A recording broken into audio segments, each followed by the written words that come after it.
শোণিতপুৰত অসম অৰুণাচল সীমান্তত ভয়ংকৰ পথ দুৰ্ঘটনা। দুৰ্ঘটনাত আহত 5 গৰাকী বায়ু সেনা জোৱান।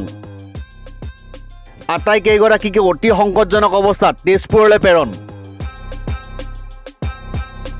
শোণিতপুৰত অসম অৰুণাচল প্ৰদেশ সীমান্তৰ ভালুকপুঙত পুনৰ ভয়ংকৰ পথ দুৰ্ঘটনা সংঘটিত হৈছে। দুৰ্ঘটনাত পতিত হয় বায়ু সেনাৰ জোৱানসহ সেনা বাহিনীৰ লেফটেনেণ্ট কৰ্ণেল। ভালুকপুঙৰ ITBP কেম্পৰ দেৱালয়ত নিয়ন্ত্ৰণ হেৰুৱাই খুন্দা স্কৰ্পিঅ' বাহনৰ।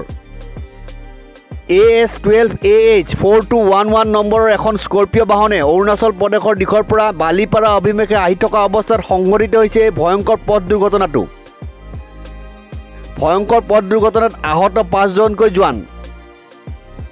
আহত জোৱানকেইগৰাকী হৈছে জিতু মিত্ৰ দেৱশৰ্মা, লেফটেনেণ্ট কৰ্ণেল উদিতাংশ কৌৰী, নিশান্ত সিং, বিকাশ কুমাৰ কৈৰী আৰু বিশাল কুমাৰ কৈৰী বুলি জানিব পৰা গৈছে।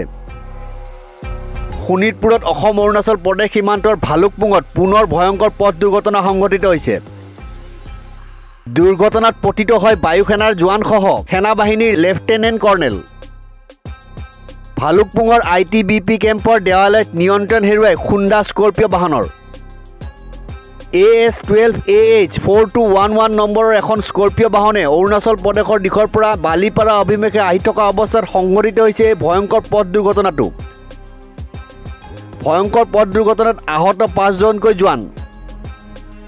আহত জোৱানকেইগৰাকী হৈছে জিতু মিত্ৰ দেৱশৰ্মা, লেফটেনেণ্ট কৰ্ণেল উদিতাংশ কৌৰী, নিশান্ত সিং, বিকাশ কুমাৰ কৈৰী আৰু বিশাল কুমাৰ কৈৰী বুলি জানিব পৰা গৈছে।